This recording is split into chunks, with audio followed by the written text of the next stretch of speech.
Hey y'all, welcome to the Texas Forward podcast. Our host Brian Lee was able to sit down today with David Green, a senior national organizer with Rank the Vote. If you've ever been curious about what ranked choice voting is or how it can increase representation across the nation, today's podcast is definitely for you. We hope you enjoy it, and don't forget to like and subscribe.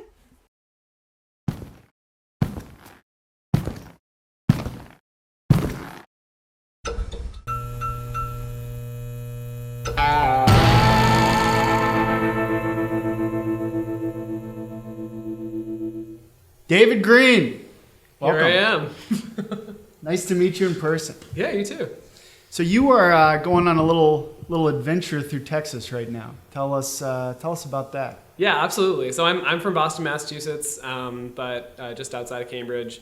But yeah, I'm spending my first time ever in Texas. I came here mid-month February, and now it's like mid-month March. So I'll be heading out like in a few days. But I've been doing like a month-long odyssey through Texas, telling the people about ranked choice voting, meeting with volunteers, training volunteers. It's been really awesome. So I flew into DFW. I was there for like a week and a half. Actually took a trip out to Lubbock for the 5-hour journey that way for 3 days. Are you renting a car then? I'm assuming. Yeah. The first 3 days I didn't have a car because my credit card only covers like 31 days. So I just was like try to do it in Dallas without a car, which was not successful. But the rent a car, very helpful. What are you driving? I'm driving like a 2022 Corolla, nice. Which is like pretty nice. Yeah.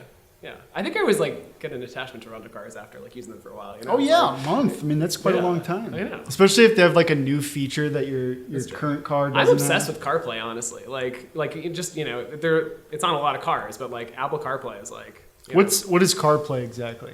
Basically, you just like plug in, as long as you have a USB connection with your phone, it just sort of has the functionality on the car, which is most useful for maps. I mean, I think it's kind of absurd that like most cars don't have an automatic way to hold your phone for maps and stuff, because we're all just like looking down. It seems like if we're worried about texting and driving, I'm like, what about mapping and driving? Right. But yeah, the CarPlay like solves that whole problem. It just has the whole interface there. If you need to call someone, you can do it like right there in front of you. So yeah, it's We're living in the future. Yeah, exactly. So now that's like a non-negotiable with rentals for me now. I'm like, oh my God, does it have a CarPlay? So whatever. Just a little, shout out to Apple for that one thing. Other stuff, I don't know, but. not an Apple guy? I'm an Apple guy, somewhat by default. I always buy used phones, but yeah. I see. It works out. Yeah, I like Apple too. I digress though. So you are telling the people about ranked choice voting. So. Yeah. How does that work exactly? So you're with Rank the Vote. Yeah. Are you just walking up to random people on the street? Is like what's the order of operations for you? Tell us a little bit about like the day-to-day of this journey and what you're doing. Yeah, I mean, at Rank the Vote, we have a very grassroots orientation. So it's very much how do we build numbers. One of the best possible ways to do that we found is literally standing on a street at an event or in a place with good foot traffic. Really? And just talking to human beings and, making sure to get them to sign up to be on our list, to show legislators their support for ranked choice voting. I'll look at what kind of farmers markets are there around? Can I get permission to table there? If not, is there like a sidewalk nearby? If there are events going on, like I had a great time canvassing there's a big Mardi Gras parade in Dallas, and so I was cool. there. It was like tons of noise. So I have a huge sign I don't have with me here that says like ranked choice voting petition, and I was just like walking up and down the crowds, just like waiting for people to like self-select and be like, oh yeah, ranked choice voting, I know that. It's always like great when someone makes a beeline towards you and you're like, okay, you know what's up. I have so many questions right now. Great, go for it. So first of all, did you make the sign?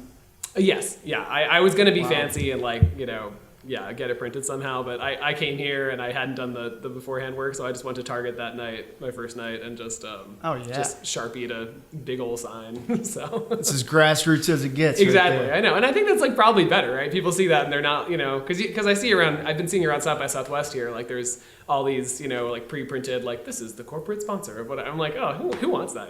That's so true. Down and dirty, like did you make that sign? Like, yeah, it's so true. You see a guy with a permanent marker on a sign. What is the sign? It just says ranked choice voting. Ranked choice voting petition. Gotcha. Yeah. It's a nice call to action. People see it, they're like, hey, I want to sign that. That sounds great. It has a lot of authenticity to it. Yeah, exactly. Okay. So are you by yourself when you're doing this? Sometimes. So I do.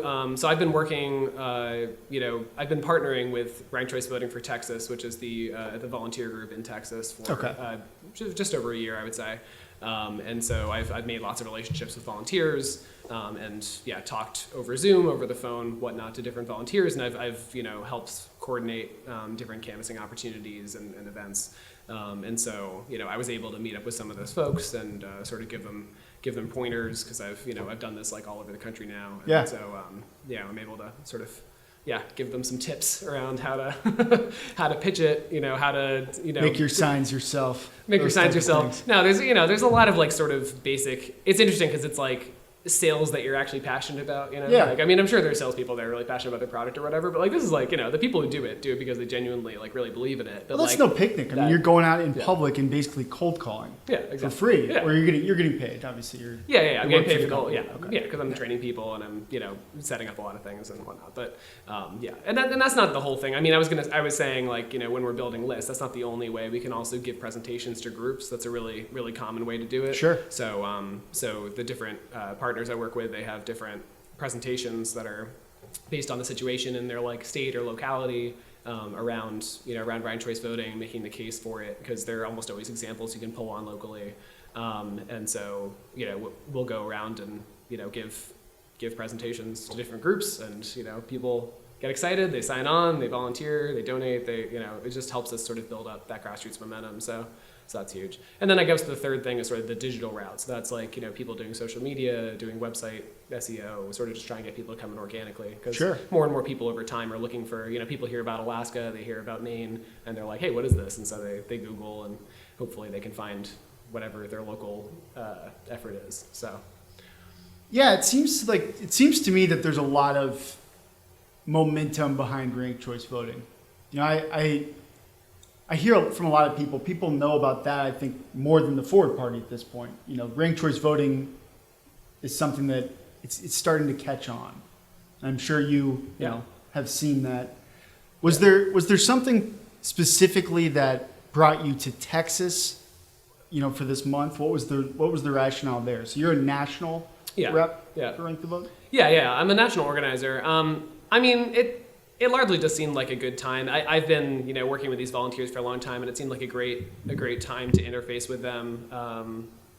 I don't have like a great rationale for exactly why. I was just curious if there was like an opportunity in Texas that you were like, all right, we got to get. I mean, there's extra relevance. I mean, it's true of a lot of states that there's legislative sessions that happen in the first half of the year, and so so there's that relevance of like hey, there are bills to talk about and that sort of thing. But the case is really evergreen, which I think is great about this sort of like growth model. I would say to volunteers and to people, like it's a marathon, not a sprint, right? Yeah. We're really trying to like go from nothing to building up a real like grassroots movement that will be taken seriously, and that is not something that's like seasonal, right? It's not like it's seasonal as far as if it's like 105 degrees out in Austin and it's a little bit harder to like talk to people, that's maybe we need to focus a bit more on giving presentations at that in those times, but but it's less it's less seasonal and more like how do you build up and be ready for the next season, or be ready for the next year, and have goals that are going forward in a long sense,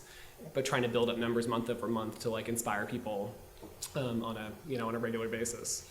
Yeah, see, I feel like that's such a big part of it, right? Is that keeping the enthusiasm up. And I mean, with what we're doing, it's the same thing. It's like it's a race, not a sprint, and it's a marathon. It's a long race, right? To get something like this done on a national level, to do what we're doing here with the Forward Party. I mean, there's a big awareness element of it. It's almost like, I think about, I remember growing up and seeing all these like breast cancer awareness things, which are great. Like it's an amazing cause to raise awareness about.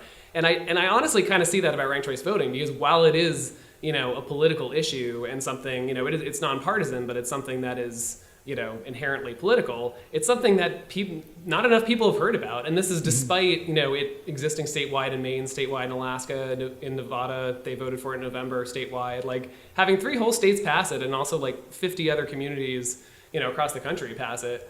New York City has it. Like the fact that, the average person on the street, doesn't know about it is like pretty wild, right? Like Yeah. I can't think of a lot of other issues that are like that widespread and also that not well known about. It's like it's And fascinating. how long has this been? Like 2004, I read that the first ranked choice voting was in an election in the U.S. So history in the U.S. I mean, first there was the history abroad. So there was Australia, which has had it for 100 years. Ireland has had it for almost 100 years, and there are several other places. But I think in the U.S. there was actually in the 20th century there were different cities, including New York City, including several cities in Ohio, that tried using sort of a proportional version of ranked choice voting because they'd presumably seen successes elsewhere. And they had really big problems with like entrenched like political power, where like one Sure. party or one class was just ruling everything, and and that was back in the era when it was a really big problem of like Irish and Italian immigrants and like what sort of like different. There were in the same way that there are different racial groups today, but like factions. different factions and things, exactly. So they were trying to see like, could we make this more inclusive? And so in these cities they actually implemented it, and they immediately saw that there were people getting into power and also women getting into power that had never been in power before. And and so there's I can send you an interesting article about it. It's basically so that happened, and then the the elites saw this and they're like, oh shoot, we gotta kill this. Too many people are being represented here. Like, what do we do? So so we saw like over in the second half of the 20th century, we saw gradually these things be repealed in these places because they saw that people were being too well represented. So that's sort of the the long ago history thing. As far as recent history, I would say that things really got jump started by Maine in 2016. I think that was a catalyst for a lot of things. It made a lot of sense in Maine because their longtime governor, Paula Page, I believe, had won, with a minority, maybe like 39% of the vote in two different governor elections, because the other two candidates split the vote.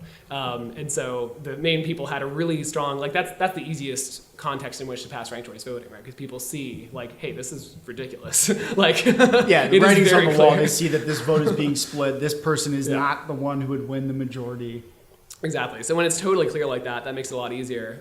But even in Maine, I mean, there was a whole documentary, I think it's called like the Battle for Ranked Choice Voting in Maine or something. But it's a great documentary that was made about like them having to pass it, and then the legislature was like, no, so they had to like pass another ballot question, like in 2018, I think. Yeah. They had like 4 years of just going back and forth, and the people being like, yeah, we really want this. And the legislature was like, this seems like it shakes things up a lot. I don't know.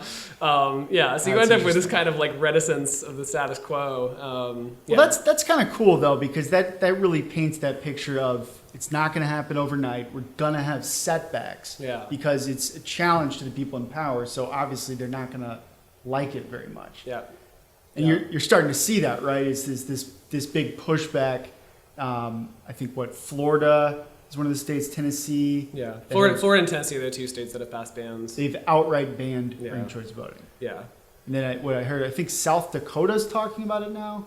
Yeah, I think South Dakota's introduced a ban. Yeah, there are a few other states. Yeah. So it's and this is like a case where it's not it's not one party or another, right? It's like really important to be pointing out to these legislators who like I was saying, most people haven't heard of ranked choice voting. A lot of legislators haven't taken the time to learn deeply about ranked choice voting or even heard of it. And so it's really important for constituents and for people who know about it to talk to them, because like there are cases where you don't have to be someone who likes I'm someone who likes ranked choice voting for like all levels, but like there are lots of people who for various reasons like it in primaries. They like it for military and overseas voters who might otherwise be disenfranchised by ballots being sent back and forth and runoffs that don't really make sense.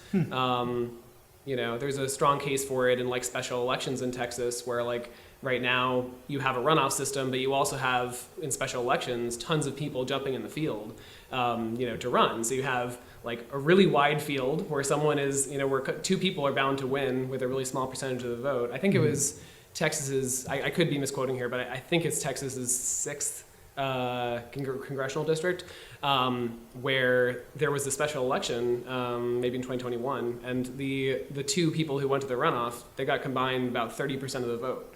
And then that runoff election had like half of the turnout of the initial election. So it's like you have these pretty absurd cases. Just not the best system. I mean, Yeah. you can see on its face. There's got to be some better way to do this. Exactly. The runoff system, I feel like a lot of times it just doesn't feel like the way we should be doing things. Yeah. It takes a lot of time, money, and it's not as representative because people don't turn out when you ask them to come to 2 different elections for the same position. Like I already voted. A lot of very reasonable people are going to have that reaction, right? Yeah. So.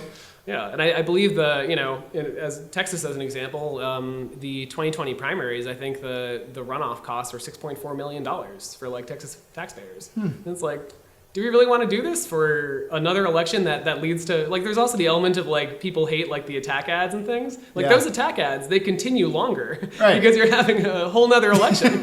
We got another month and a half of this. Yeah, like everybody, when it's election season, I mean, everybody you talk to is, I can't wait for these commercials to stop. Exactly. Because For the average person, I talk to the people on the street all the time, and like they're just like, I don't want to hear about it. I'm like, if you don't want to hear about it, let's help you not hear about it as much. I mean, that's a good pitch right there. Yeah. I'm curious because you are definitely the man to ask about this, but a lot of people don't know about ranked choice voting. Sure. What is it? What a great question.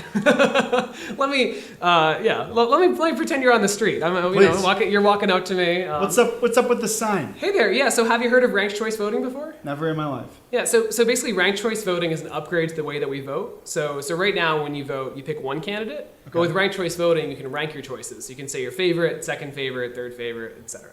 And then if your first choice can't win, your vote automatically transfers to your second choice. So this helps voters better represent themselves, but also eliminates the need for runoff elections because you already said your backup choices, so you don't need to come back to the polls, spend all that time and money. And then also, there's no need for negative campaigning because candidates don't have that incentive anymore, right? Instead of, like right now, it's a very zero-sum game where the incentive is just tear down every other person, maybe don't even say anything about yourself, and just like hope you skate by, Yeah.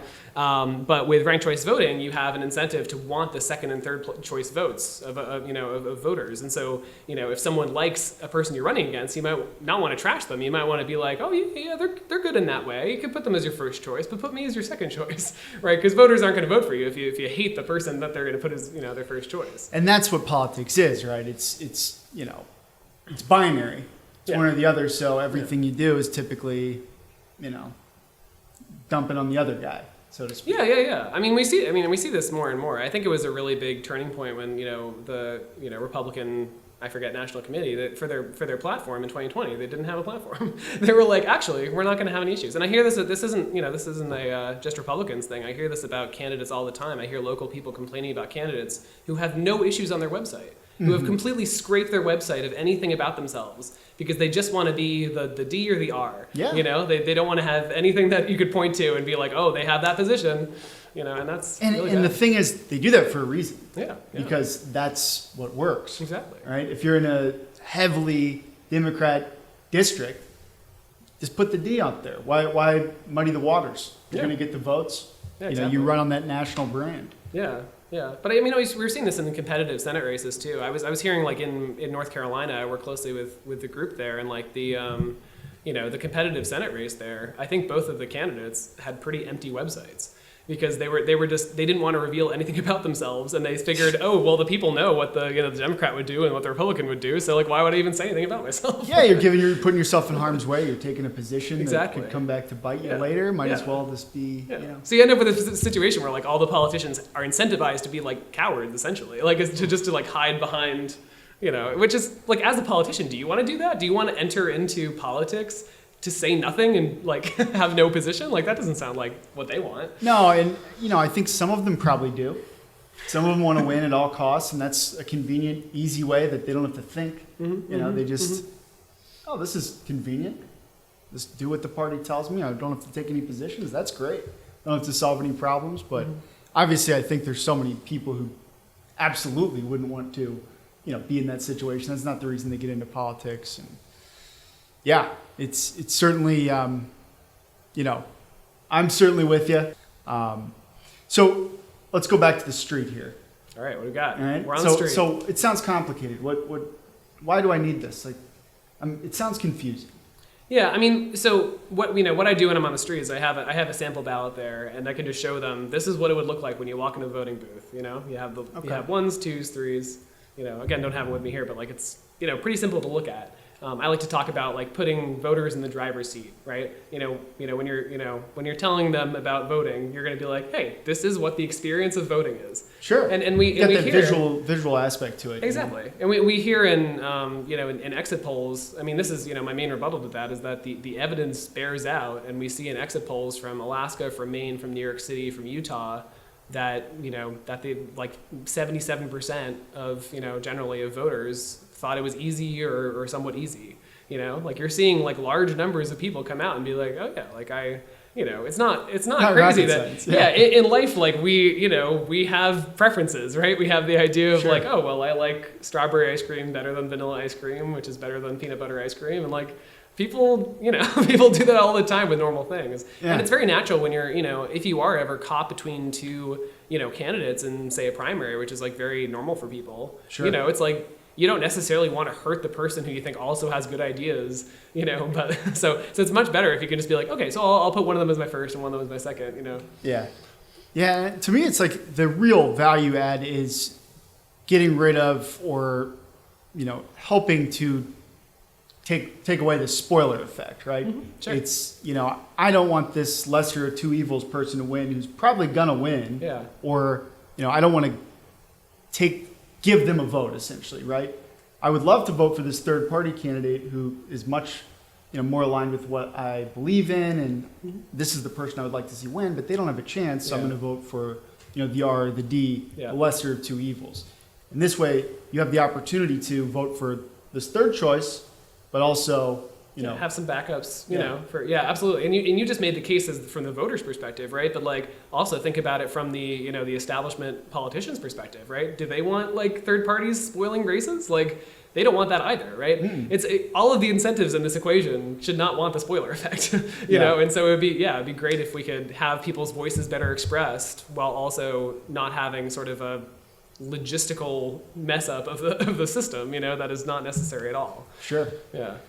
Yeah, I mean, I would push back, though. I think the parties that the power, and you said this too, is the powers that be like it the way it is because they're in power and they don't have any. Well, they don't want to learn tricks. they don't want to learn how to play a new game, right? They don't want to be like, because they've a lot of these politicians, they've been in politics for like 10 years. They've had like 5 re-elections, right? Oh, yeah. Do they really want to go and like learn this whole new way of campaigning? That's like, oh man, so now I have to like, seek out a broader base and like, try to get second place votes too and whatnot. And, and we really, I think, what we can do, as the ranked choice voting movement is, train campaign managers better to, to know how to operate in these environments and sort of all the different players around the political system, right? Pollsters and these managers, election officials, right? All the people who are like, all totally honest workers and trying to do their best, right? They're being introduced to this new system, and the more education we can do and the more tools we can give them, the better. And so that's really helpful.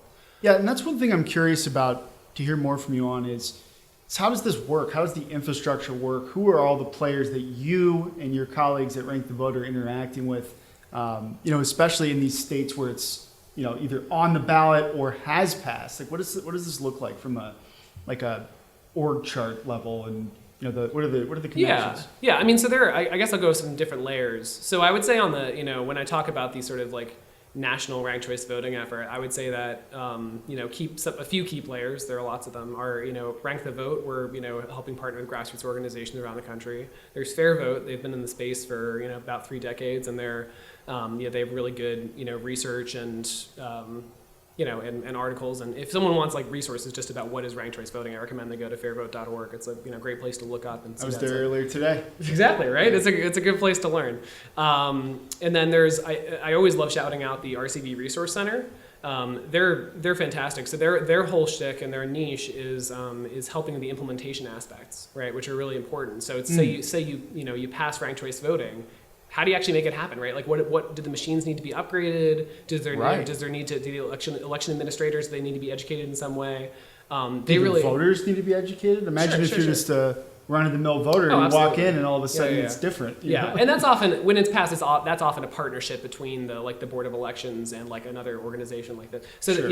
but that's really really important, absolutely. But yeah, I appreciate that both before and after enactment, the RCV Resource Center sort of steps in with their knowledge and can be like, hey, this is approachable, and they do that research so that they can make that happen. And so I think so. Sorry, so that's national level. As far as state level, there's a whole lot of different state groups. There are also a few local groups. We at Rank the Vote sort of advocate a sort of within an individual organization, sort of a division of labor approach. Yeah. And that's when we see, like I was talking about this sort of street canvassing, like you might have a team that's dedicated to that, Sure. but also having a team that's dedicated to like onboarding new people, right? You need that friendly face to be welcoming in people. But you might also have a speakers bureau, the group of people that are trained to give presentations, Raise money, those sorts of things. well, yeah, exactly. Fundraising, social media, technology. And so if you can have this is a way that we can empower leadership, right? If we can say, hey, would you be willing to be the head of social media? And they're like, oh, I don't know if I have enough time because these are all volunteers we're talking about. It's like, Yeah. maybe you could handle just like Facebook for now, whatever. And can we have sort of this tier structure that's not like a hierarchy because it's like, oh, this person's above this person, but just like a, logistically, how much are you able to bite off, and can we, empower you to do as well as you can? Because a ton of people, I think this is true of the Forward Party too, a lot of people come into the ranked choice voting space and they don't have any experience with political organizing, right? Mm-hmm. They're like excited and they felt shut out of the political system thus far, and they're But like, they don't know oh, what to do. They don't know how it works. Exactly, or any of that stuff. exactly. And so it's really great to give resources and tools and training to to people that otherwise wouldn't have that guidance. And so Yeah. it's really exciting to sort of provide in a lot of my job. Yeah, that's awesome. I mean, that's certainly something we're, grappling with and have made improvements on. But I mean, this was the first political movement of any kind I'd been involved in, and learn something every day. And it's, creating those onboarding materials, just building the organization is a huge part of it. And it's been a blast, honestly, with Forward. Yeah, I love to see how many folks are are getting into it. I don't know if at some point you want me to talk about my political journey, but I can talk about how I got into it. But we can hold that Let's for later get into too. it. Let's All right. get into it. I'd love to hear about it. I mean, so basically the way that I started, so I didn't, when I was young, like I was always like pretty involved with politics as far as like, oh, I think there's something good that should happen in the world. Let me post about it, tell my friends about it, Sure. whatever. I always had that kind of like urge. But I guess I always assumed that like getting into politics was like running for something, Right. or like doing like candidate focused work, right? The idea of like there is this campaign and this person's gonna win and this person's gonna lose, and Well, like that's what you see, that whole- right? I mean, exactly. That's, go back to the campaign ads. I mean, this is like, Yeah. if you're not paying much attention, that's what it seems to be, right? Absolutely. And so that's very much what I assumed it was. So I didn't even, I guess if I had, thought about it differently, I might have gone into like political science or something. But yeah, in college, I majored in math and theater. I went to Amherst College, a liberal arts college. I was like, Where is that, by the way? Is that Massachusetts? Western Massachusetts. Okay. Yeah. So I was just, I was doing that stuff because I was passionate about it, and I was like, great, I can, maybe it'll be a math teacher or something. I can do some like performative presentation while also doing math. People would always joke if I was gonna put on a play about math or something. I don't know, whatever. They were like, I don't know. I feel like that's got some legs. Potentially. When you get our Hit me up in 10 years, and they're get this bashed nationally. Exactly. I see a YouTube channel in your future. Yeah, or just Broadway. Just go for it. There we go. So anyway, so I graduated from college December 2018, and while I was job searching for like a data analyst roles, I was thinking like that makes sense. I did a lot of statistics and stuff. I was looking for sort of political involvement, and I had seen shout out to CGP Grey, who's a great YouTuber who years and years ago made this video explaining ranked choice voting. I think he called it the alternative vote, and I still meet a ton of people on the street who have heard about it first via this video. It's probably the most common YouTube way that people hear about it. But yeah, I had seen that, and so it was early 2019, and I just type into Google search, I'm like ranked choice voting Massachusetts, because I'm like, is anything happening in my state around this? And it just so happened that because of the impetus of the main campaign, there was in 2016 was started Voter Choice Massachusetts, and that was this idea of movement building around ranked choice voting, and so on their site they had a speaker training happening that week, and so I just showed up to that. And really? Yeah, and it just so happened that at that event, the Framingham Library, there was the person who is like now my boss, and there was also Spencer Reynolds, who's like high up in the National Forward Party now. And there was Deb Otis, who's she was giving the presentation. She's now like the senior political researcher at Fairvote. So it just so happened that was a really great initial room to be in. So from that meeting onward, I was the deputy chapter lead of of Middlesex County in Massachusetts. I volunteered on and off for that. And also, side note, relative to the Forward Party, around that time I had heard about Andrew Yang, and I went up to New Hampshire because he was campaigning all around New Hampshire and saw him talk. And then I was like, oh, this is great. He's bringing all these issues to the forefront. He was always talking about these like issue-focused, things. It's like, I still remember his policy page, which had like 100 different things. And I was like, oh yeah, so innovative, nice. Solving problems. I know. I was like, what? This is so radical. So I went back to Massachusetts, and me and like 4 other people just like co-founded the Massachusetts Yang Gang. So this is like the same time we rearranged like a rally. So you're moving and shaking at this time. Well, exactly. I was moving and shaking, and it was really exciting. But they were completely separate spheres at the time, and I find it so funny. There's been this convergence in a whole lot of people across the country in all sorts of different walks of life, just realizing, oh wait, we need to do this before we can do all these things we want to do. Yeah. So I'm glad to be here. That's exactly right. I mean, we need more people to know that that's what we need to do before we can do all the other things. Exactly. Right. Yeah, and that applies when I go to events that are around a particular cause, right? Like I'll go to March for Our Lives events, right? Which are like, for me it's a very important issue. People not killing each other. Sure. And that is. But that's a place where I can go and say, hey, do you want the government to be more accountable? Do you want to have more of a voice and what's actually happening? Because currently the government for a variety of reasons, but ranked choice voting is one of them, but also of course gerrymandering and campaign finance and a bunch of different electoral reform areas. There's a lack of responsiveness there, and I think people see that a lot. And they want to change it. So any sort of political rally where people are rallying around a particular issue, I'm like, do you want your voice heard on this? I really genuinely believe that ranked choice voting is a great way to make people's voices more heard. Yeah. Anywho, I was talking about my political journey.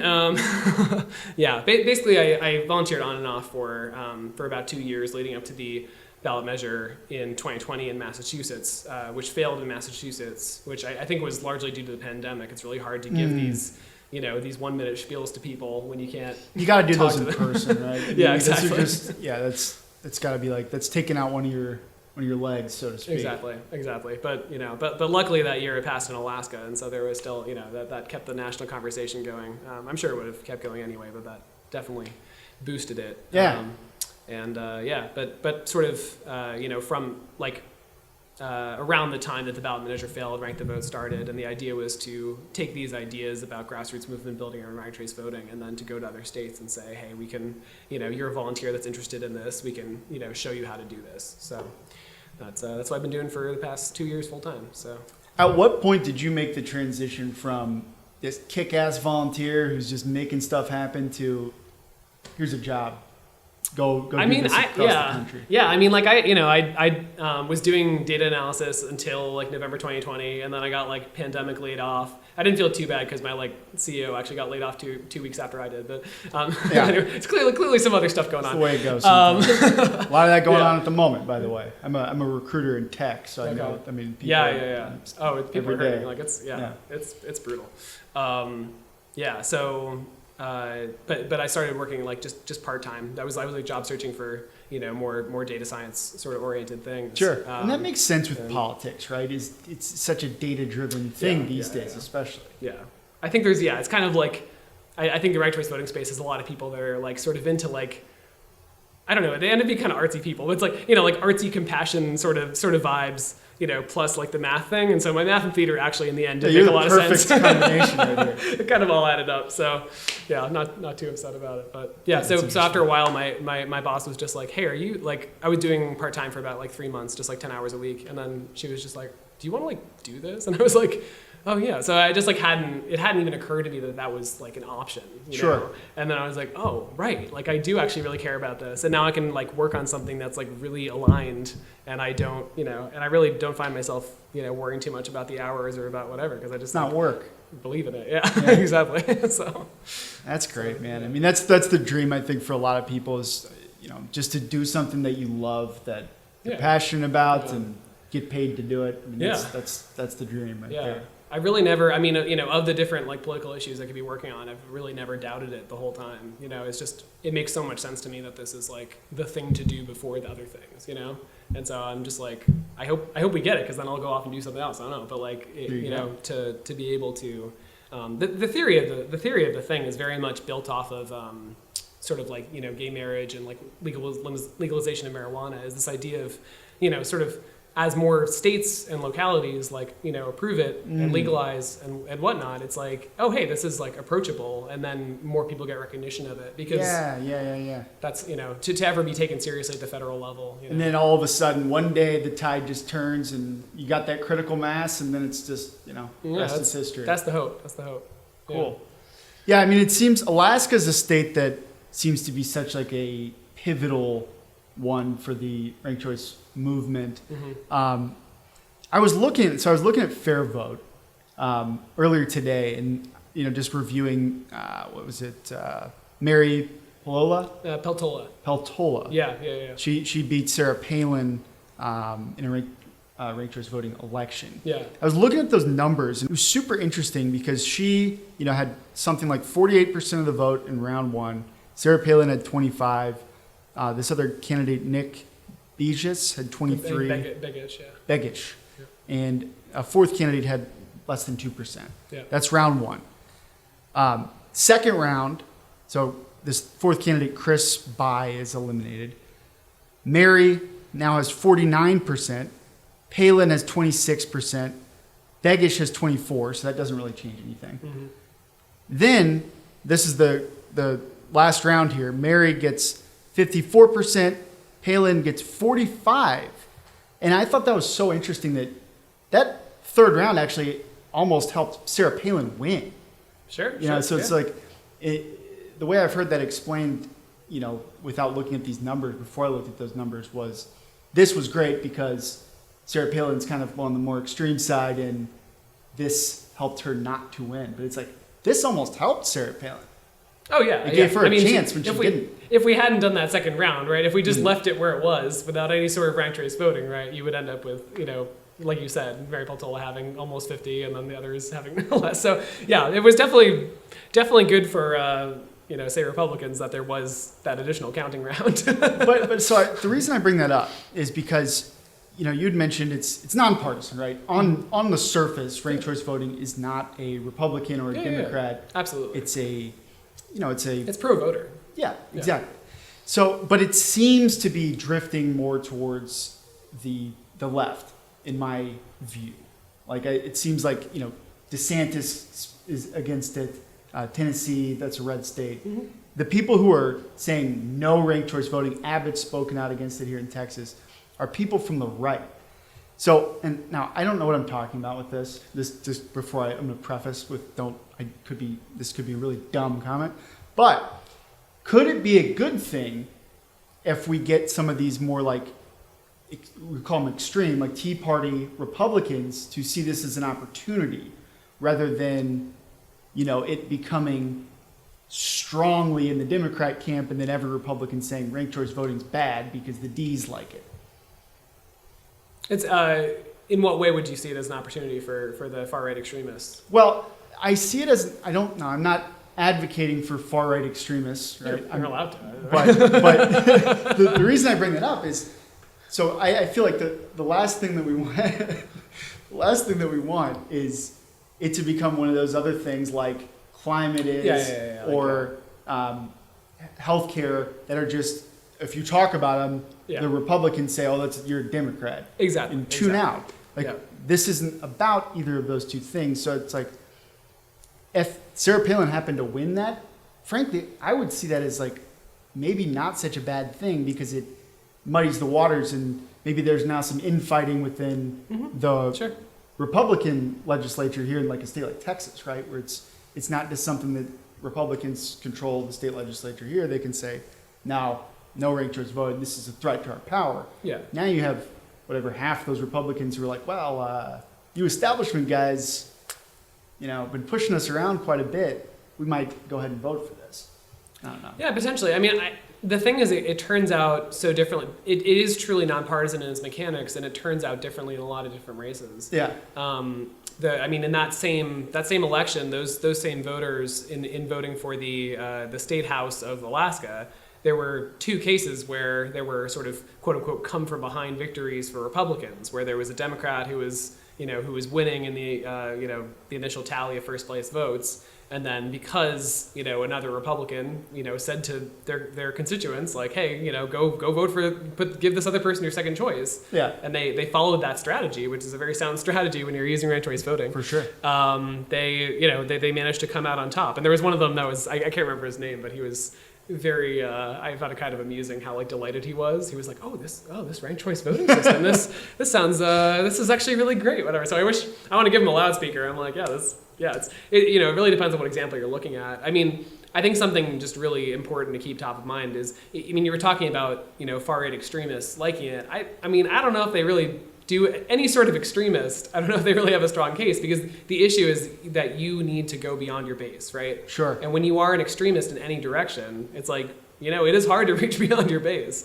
Fair enough. And that's one of the arguments for ranked choice voting, right, is that it will make it strategically advantageous to be more moderate, right, in your views. But moderate, I think it's important to note it's moderate to your district, right? Mm-hmm. It's like it depends on what district you're being elected in. But say that, I always give the example of kind of vote splitting in primaries, right? We've seen in Massachusetts, because of course I focus on Massachusetts a bunch. There have been multiple cases in legislative districts where you've had a primary where there is it's a progressive district, progressive leaning overall, and then you have like one moderate and then like four progressives that run, and then they split the vote and the moderate wins like 30% of the vote. Like this has happened like several times. Yeah. And it's just happened in New York. There was, I think, Silverman, I want to say his name. I can't remember. Or Goldman, Daniel Goldman, I think. But yeah, this happens sometimes. But you also see it, the opposite way around, right? I think you need to think about what is the lean of this district. Is this going to be let's say it's a moderate Republican district.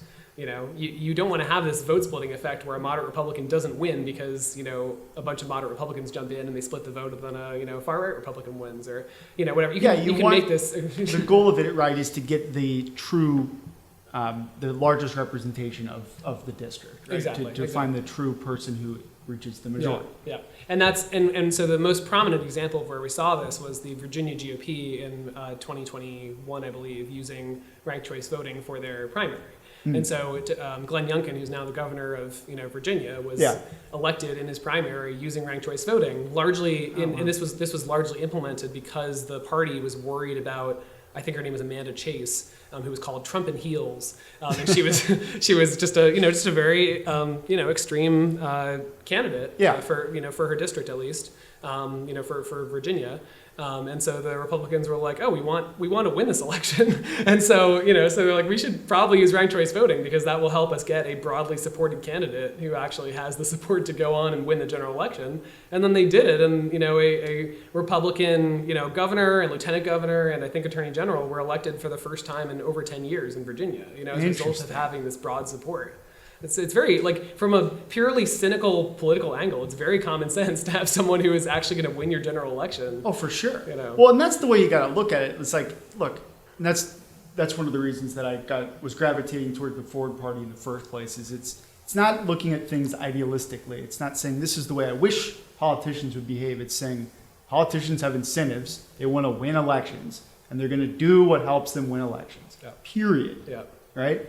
And so it's like that is one of the things that makes so much sense there. And that actually is that's my Sarah Palin example, but it actually happened, right? Mm-hmm. That's kind of the point. Exactly. Could I talk to one more thing you brought up? Please. So you brought up how, Ron DeSantis doesn't like this. He banned it in Florida. That is absolutely true. He pushed through a bill that amongst other, had lots of different electoral reforms, and one of them was banning ranked choice voting. I honestly wish right now that I could talk to him because I think in the 2024 primary, which he's likely to run in for president, he would greatly benefit from ranked choice voting, right? There are a lot of Republicans that are fans of Trump, but they're worried about his electability for very valid reasons. Right. And so if you're thinking, oh, maybe DeSantis is the more electable choice here, like, you don't want Trump running against a split field of non-Trump candidates, right? You know, like, DeSantis should let me consolidate all the people that aren't going to vote for Trump, mainly for electability reasons, and, like, let me get that support, you know? That's a great talking point. Yeah. That is so interesting. Yeah. Because and I think it's totally, like, I'm not even, like, I can't emphasize how much I'm not, like, pushing a particular side here. I'm just, like, from a pure practical perspective, he should want ranked choice voting, and I'm just, like... Yeah, so totally. Maybe you'll hear this and be like, oh yeah, okay, that's a good idea. Let's hope so. Give us a retweet, Ron DeSantis, please. if you hear this, please. Yeah. But no, so that's interesting. So do you feel like this is a question I was asked at a meetup, a forward party meetup a few months back. It's ranked choice voting sounds great in practice, but is it actually doing what it's supposed to do, which is ultimately create those better outcomes, find those more moderate candidates that represent their district better? Is there a track record that you can speak to that shows that is absolutely happening in the places that it's been implemented? I think, something important to note is that, and Fair Vote has great data on this, is that the vast majority of elections where ranked choice voting is used, the person who gets the most first place votes in the first round, like, wins. Like, that is the most common outcome. Sure. I think it's important to note that what this does, though, is it's really difficult to calculate, right? Because different people might be jumping into the race because of the incentives, right? Mary Peltola, I saw a webinar with her, and there was a good chance that she wouldn't have run for this election if it hadn't been using ranked choice voting, because she wasn't, like, the chosen candidate of the Democratic Party, right? She was just like a sort of good random state official, That people like, apparently. What was that? That people in Alaska like. Exactly. Yeah. She really cared about the people. She has her Native Alaskan background. Like, there were a lot of things going for her, but she wasn't like, there's a really common thing in political parties where they'll be like, this is the person that is next in line. Like, right. Here, let us submit the ideal. Anointed one. The anointed one. Exactly. So it's really common. And so I think this really opens up, the playing field. And there's a great group, Represent Women, that was kind of a spin-off of Fair Vote. That's run by Cynthia Terrell. She's amazing, but they do a lot of research on the ways in which it specifically helps women, because women are more likely to jump into races where there isn't going to be vote splitting, there isn't going to be this sort of zero-sum mentality, and they can genuinely, like, run on issues and not just be tearing each other down all the time and being torn down. And so that just makes a lot of sense. So I think we need to think about beyond, like, what is the, I'm a data person. I love thinking about, like, what is the cold hard data here, but you need to think about how incentives are changed around the entire, like, the entire system surrounding it. Yeah. And what is the impact for a voter that is able to honestly express who they would want in an ideal world, even if they're the person who maybe this time around won't actually win. It's still important if we see, maybe let's say a libertarian candidate, they were getting 3% and now they're getting 12% in the first round. That's progress. That doesn't mean they're going to win, but it means, they probably won't, but it means that they can see, oh, we have this level of support, right? Mm-hmm. Let's figure out who these voters are and build off of this, as opposed to it all being completely shut down and everyone feels forced to vote one way or the other. So I think it's just all very important to consider. That's super interesting. The point you made about women candidates too, that's fascinating. I'm a recruiter, as I mentioned, and there was a data point about job descriptions that if there were too many must-have requirements, like a lot of job descriptions say must-have 7 years of experience. Women were less likely to apply to those than men were. And so we're good at overconfidence. Yeah. But that's I've done a good 6 months. Four. Four. That rounds up to 7. Great. But that's just an interesting thing about the psychology of men and women, where that's another great talking point, I think, for ranked choice voting. Yeah, absolutely. Yeah, and I mean, Fair Vote's also done studies about people of color. You also see in the New York race, it was really clear that there were I forget what the stats were exactly, but there was a dramatic increase in the number of people of color that were on the city council before and after the implementation of ranked choice voting. And again, that probably was due to inputs of people jumping in the race otherwise. Because I think it's common for people of sort of, like, say you're of a very particular identity, right? If someone of that particular identity is jumping into a race in a primary, are you going to really jump into that race, right? Because then you're going to feel like it's going to be, oh, I am the person of that identity that I should. From the group, right? Exactly. But if people can just honestly jump in, then, there was a great example, not this latest Boston mayoral race, but the previous one, where Mayor Marty Walsh was elected. That was a runoff system. And so you had the initial primary, and in that, I think there were 8 candidates, and 6 of them were black. Correct me, I'm sorry if I'm wrong, but approximately. Let's say 6 of them were black, and then 2 of them were like white Irish Catholic guys. And basically what happened is that the vote, even though Boston is 65% black, or at least people of color, the vote was split between those different candidates, and then the 2 people that advanced to the runoff were the 2 white guys. So it's like you see things like this where it's is this representing our city very well? Yeah. Fair enough. So I wanted to ask you this too. You're a data guy. Yeah. What is the best data point, ranked choice voting stat you got for me right now? What a good question. I mean, it's something I already said, but the exit poll stuff I think is so important, right? Because it's like what really matters here is like what the voters are thinking about it when they actually do it. And so much of the pushback on ranked choice voting is based on speculation of like, oh, what if the voters think this? Or like, what if, like, there's a lot of sort of demeaning of voters that assumes that like, man, these are really unintelligent people. And it's like, are you supposed to be representing them? Like, I don't think you know your people that well. A lot of people just don't have time to pay attention. Yeah, absolutely. And I think an important thing to emphasize is that people aren't required to rank their choices, right? You're able to go in, say you haven't heard about it at all. You're totally allowed. You're just like, I don't want to do this. Yeah. I'm just going to vote. And that's totally fine. And Eric Adams, who won the New York City election, I think he had the largest number of votes that were just like single, like, I want him, and it's like, and that's totally fine, like. You got to think a lot of people will do that. Yeah, exactly. If you know who you want, they're one of the major parties. Why would you mess with it? Absolutely. Yeah. And so it's about giving people more options and more choice. It's not about saying like you can't do it the way that you've done it before. It's just So we're trying to expand the horizons of people. Yeah, cool. Yeah. That's an interesting caveat too. I never thought about that. You don't have to do it, even if it's on the ballot. Yeah. Right? Like, do you hate it? Like, what? Yeah. And I think it's important. I mean, it's important to talk about this concept that gets brought up of exhausted ballots. It's a concept that exhausted is a mathematical term. It's like a nerdy term that doesn't mean what normal lay people think of when they think exhausted. Like, exhausted ballot sounds like, man, these people were so exhausted when they were like filling out these ballots. I've never heard the term. So what does it mean? Yeah. So what it means is if someone ranks, say that you have like 5 ranking spots available. This is like in New York City, there were people could rank up to 5 candidates. Mm-hmm. Some people, if they rank, say, 2 candidates because they only like 2 of them, and the other ones they don't care about the difference between them. They can do that, and they're allowed to. And then what might happen is if you have one of those 3 other candidates that they didn't rank that ends up as like the last 2 candidates, in the tally, is that they won't have any say in the, in like between those 2 candidates. I see. Because they, so that's the concept of exhausted ballots. But it's really important to recognize that is way better than what we have right now. Because right now we have a system where everyone's ballot is exhausted in that way, right? Yeah, by default. By default. Yeah. Everyone has just a first choice, and then there's no say about any of the other people, right? If you were supporting someone who got 3% of the vote in an election currently, and there were, and the people who were, the top vote getters got whatever, like 30 and 30%, you're uninvolved in that decision between those two people, right? Like there's no pretense about that. So I just think it's it's something that I hear more and more these days is people love to throw out this like nerdy term as if it's like people are getting. That seems silly to me. Like, is that big of a deal? Yeah, doesn't seem like it. I think it's just important. Like whenever you point out the downsides of any system, you need to consider what system are we living in right now. Yeah, and like.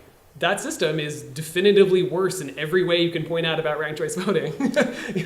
So on that note, I wanted to ask you this too: is what is the case against it? Yeah. Is there case to be made against ranked choice voting, in your opinion? Obviously, you support it. Yeah. You're dedicating your time and your energy to it. But Yeah. is there a valid case to be made against it? Yeah, so I would say that's one I hear. I don't think it's a particularly valid case. I wouldn't say so. Another one I hear is it being complicated, and we've seen borne out in the, if you want to go look at Fair Vote and see the stats on people finding it easy, they do. So I think that's also one. People worry about cost, and for places, so in cases where you're eliminating runoff elections, you always save money. There's no way it's going to cost you more money to not run another election. That always costs more money. Oh, yeah. If you're not eliminating a runoff election because you already had a system where someone could win with like 20% of the vote, I still think you should implement ranked choice voting, but it might cost, I don't know, some nominal amount of money. There are a lot of, most of the machines around the world, around America, currently can you do ranked choice voting. So it's all just a matter of toggling to a different setting on the same machine and Sure. just doing ranked choice voting. And the Ranked Choice Voting Resource Center has done a lot of wonderful research on specifically they call it the readiness score. It's like for every state they have a sort of how ready is this state for ranked choice voting. Looking at all the different machines that they use and The infrastructure. Just the in infrastructure, general. exactly. So if you don't have some of that, you might need to get some new machines. Probably from if you're someone who's concerned about like election security, it's probably a good thing you're getting new machines because most of the machines that can't use ranked choice voting are so old that they're not actually as secure as you would like. So I to run the risk of sounding like I'm on the far right here. That's another thing you could sell to them, right? Yeah. To say, look, you want these voting machines fixed. Yeah, exactly. Go with ranked choice voting. Exactly.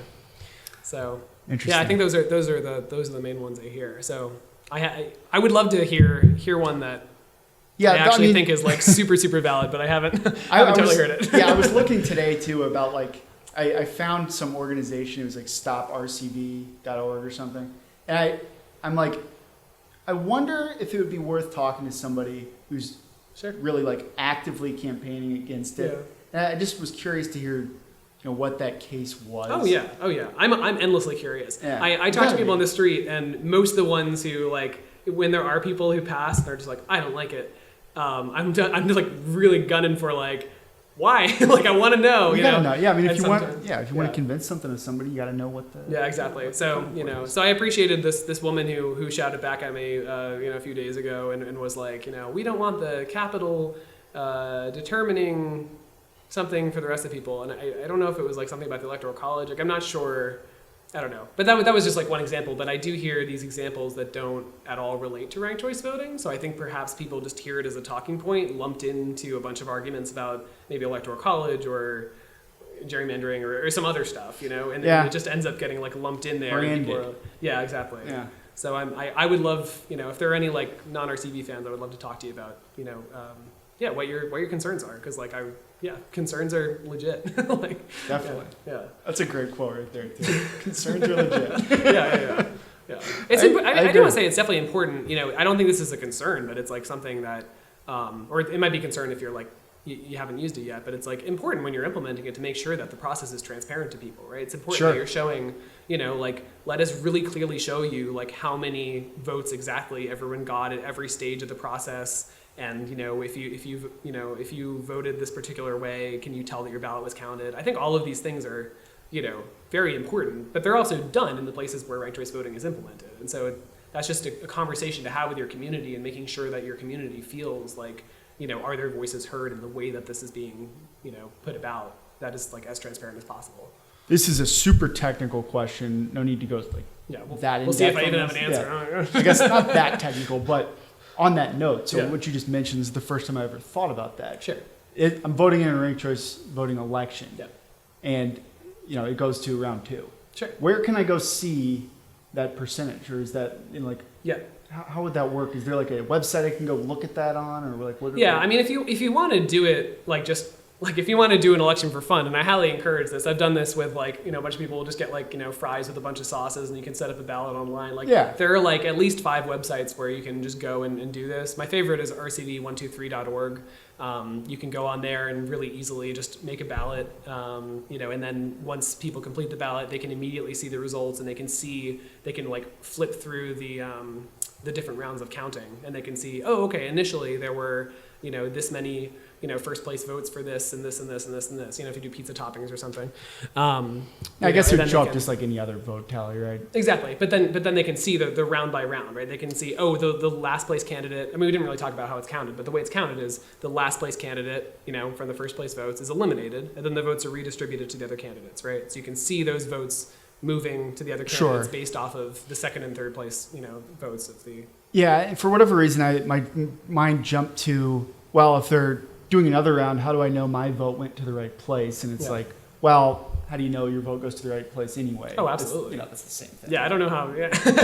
You don't know if it does, truly. Yeah, exactly. There's exactly the same. Yeah. That's another case where it's like, this is not worse, right? It's like exactly the same amount of black boxes you have right now around it. It's like, but at the very least, like you can, in broad strokes, you can see like, oh, this, generally, like, for example, the Alaska race, right? Like we saw that most of like Begich's votes went to Palin, and that's like it was useful to see how many people voted for Begich as their first choice and didn't want any of the other candidates, right? Right. Those were people who very validly put down just him, didn't want anyone else, and that's their choice, and that's like super super valid. It's also important to know the people who, the majority of those people who wanted Palin as their second choice, and then it's also important to know the people who wanted, Peltola as their second choice, enough to put her over the edge. You can track this in a way that's much easier than currently. Yeah, I mean, it just tells you so much about that electorate. I thought that was just a fascinating example to see. I mean, that you just wouldn't get without this. Yeah. For those campaigns. Exactly. Right? Just, right. From a campaign standpoint, it's a lot better to know, like, oh, these are the people who, like, oh, this was my opponent in this race, but also like they're the people who voted for them. That's the blind spots, all that stuff. Absolutely. Yeah, I think that's so important. What's the what are you most excited about on the horizon? Where are the RCV opportunities? Any states that are getting close? That's a great question. That you're able to say. I'm excited about Minnesota right now. So Fair Vote Minnesota has done a really great job getting different communities to use it. So both Minneapolis and St. Paul, they use ranked choice voting, as well as I think 3 or 4 other places.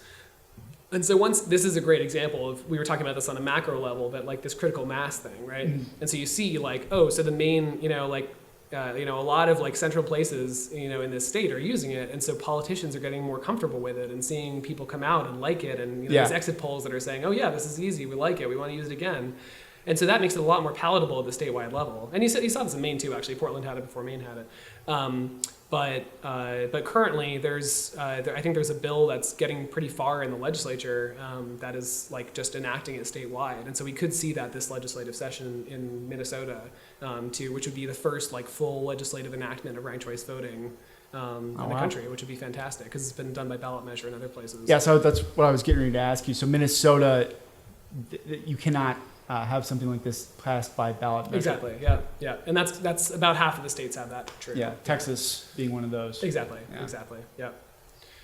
So very interesting. Yeah, it's pretty exciting. What's been your favorite Texas moment so far in this journey you've been on? So you've been here for how many days? Are we talking about besides Buc-ee's or like what are? Well, Buc-ee's could be it. I don't know. Just so I don't know how Texas to be about it. I'm excited to go to the new Braunfels Buc-ee's because I heard that's like the biggest one in Texas. So. All right, let's say Buc-ee's is the default number one. Let's do this ranked choice voting style. Yeah, okay, great. Okay. Buc-ee's obviously wins. Yeah, it might not have much of it. Yeah, okay, I love it. What is going on with Texas? We've had meetups in different places. So we had a couple great meetups in the DFW area. Nice. And then in Houston, and we're meeting tomorrow in Austin. So it's been great like at those events, just like seeing people and interfacing with them. We all know from Zoom life that it's so different seeing people over Zoom and then in person. It's like you have a whole body. Like what's going on? This is crazy. So that's really great. It was really cool going out to Lubbock. I mean, we started with with pretty much like no supporters and like within a 100-mile radius of Lubbock because no one happened to be out there from the movement. But I had a great conversation with a fellow there who was excited about Wolfforth, which is a community it's like a town that's next to Lubbock. Yeah. They're currently doing a charter process to become a charter city. Or a home rule city. So they're gonna, before they were I forget what the term is, but they had less than 5,000 people, and they were a town, they were small, whatever, and now they're getting bigger, and so they're gonna be like, we're gonna be a home rule city. And so as part of that, he was excited about the potential for like, hey, maybe we could have a sensible instant runoff system, as part of our charter. And so I was able to meet with him and talk about what would be involved there. And so that was pretty exciting. And I know there's currently an effort in Dallas to they're doing a charter review relatively soon. And so, the more communities we can have, like, stepping up and say, like, hey, this could be really practically useful, and we don't want to be spending all this money on runoffs, and we don't want to have all these, split, absurd political situations. So I'm just excited for the prospect of, of communities of all different political affiliations, stepping in and saying, hey, like, this would make a lot of sense for our community, right? Like we've talked to people, we've introduced the idea, it makes sense to them. Like, it makes sense for a lot of different reasons to a lot of different people. Exactly. And that's a really beautiful thing about it. And I love talking to people from across the political spectrum about this. I just feel like if I were working on, because, I've explained my political experience. It's not been extensive by any means, but I just feel as though if I was working on a really, like, red meat issue for one side or the other, it would just be like, I would just be interfacing with, like, the really progressives or the really far right or the really whatever, right? But it's like, this is just like people coming in and being like, yeah, why don't we do this? Like, and it's, I love that aspect of it. Absolutely. So. Like, because how different could you be than Lubbock and St. Paul, Minneapolis? Exactly. Yeah. That's we didn't talk about the 23 cities in Utah that use it. There's, Utah Republicans were just like, hey, like, this was like a grassroots Republican thing in Utah that they were like, why don't we have like a way that we don't have to have runoffs and, just save all that time and money? It's like a very common sense sort of, like, I'm a fan of Mitt Romney as a politician. I think he's very sensible, and it has kind of, Mitt Romney all over it as far as like, yeah, this is like a reasonable way to do things. Just he's taken the moderate mantle pretty well these last couple of years. Just trying to reach. There's no incentive currently to reach across the aisle. And I admire the few politicians that do it, but like they're pretty disincentivized. You see them getting. I was listening to a talk yesterday, and they were really emphasizing that, like, this is sort of bleeding into gerrymandering, but because of the way that districts are drawn in this country, like, you have 90% of races that are uncompetitive on the general election level. And so, if you're running in that, it's just being primary. That is all you're worried about. You are worried about a challenge from the extreme. And if that challenge had less teeth because, they weren't able to just have like a small base of supporters that were turning out, then then there would be a lot more possibility for getting positive rewards for reaching across the aisle. And I think that's like what we all want. Absolutely. Most people, that's for sure. And you have an incentive to drift towards the extremes. If you're a moderate, you have to win a primary. Exactly. Yeah. Regardless of your personal opinions or views. Well, interesting. I had one last question for you here. So I saw on your LinkedIn that you did an a cappella group when you were in high school? Oh, yeah. So you're quite a singer then. I'm pretty into it. Yeah, I was I basically did violin until like 9th grade, and I hated practicing, and then like I took a year off and did AP Physics, and then after that I just joined like all of the singing groups in high school. Nice. And then I was like in jazz, madrigals, chamber choir. I started quintet. Like it was just quintet. Everything. That's what I saw on LinkedIn. Yeah, exactly. So yeah, I did that, but then I went to college, and it was always my dream. I was always like a weird a cappella nerd kid. As a I was like when I grow up I think my dad works at MIT, and so I think he was the logarithms there, like the group, and so he was like, oh man, this. So I was like, I gotta direct that group, and so I went and I did that. So are you still doing anything there? I mean, it's with the pandemic, it kind of like threw everything off. Before the pandemic, I was actually in it's called Boston's Unscripted Musical Project. I was in basically an improv musical group that would like put on musicals that were entirely unscripted. And, that's some talent right there. My rhyming capabilities are not as good as they should be for that sort of thing, but like I did improv for about a year in Austin, and I've seen a few of those musical shows, and they can be brutal. I know. They're so impressive when they work though, right? Oh yeah, impressive. So impressive. So the reason I bring that up, one, just because it's interesting. Yeah. You were just interesting. Oh, well, interesting, man. That's very kind. Thank you very much. Appreciate it. Absolutely. Very kind. But the reason I bring that up, I have a wager to make with you here. What do you got? If ranked choice voting passes, gets on the ballot or is passed in Texas, we'll say. Sure. You got to come back on the podcast and you got to sing. Okay, I'm in. Is that a deal? Let's do it. All right. Sounds great. Thanks for coming on, David. Thanks, Brian. Looking forward to that day. Hopefully sooner rather than later. Yeah, absolutely. Yeah, I mean, can I plug?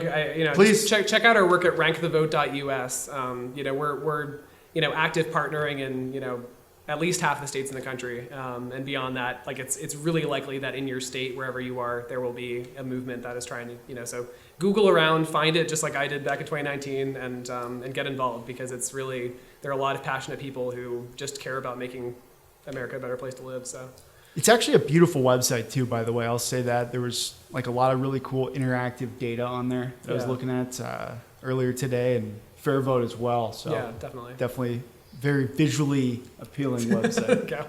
We go for visually appealing. There you go. That's our goal. Yeah, and if you want to see, I think the best way to see, if you don't know how it's counted and you want to see sort of the back end, I recommend looking on YouTube for videos. If you look up how does ranked choice voting work, or what is ranked choice voting, there are a lot of really, really good explainer videos that can just break it down, in graphs or sticky notes, or there's all sorts of innovative ways of showing it. But it's really not rocket science, and it's just a better way. So easy as 1, 2, 3. There you go. There you go. All right. Well, we'll leave it on that terrible pun there. Thank you, everybody. Thank you, David. It was great talking with you. Thanks for spending some time with us today. Absolutely. Thanks, folks. Take it easy. Sweet.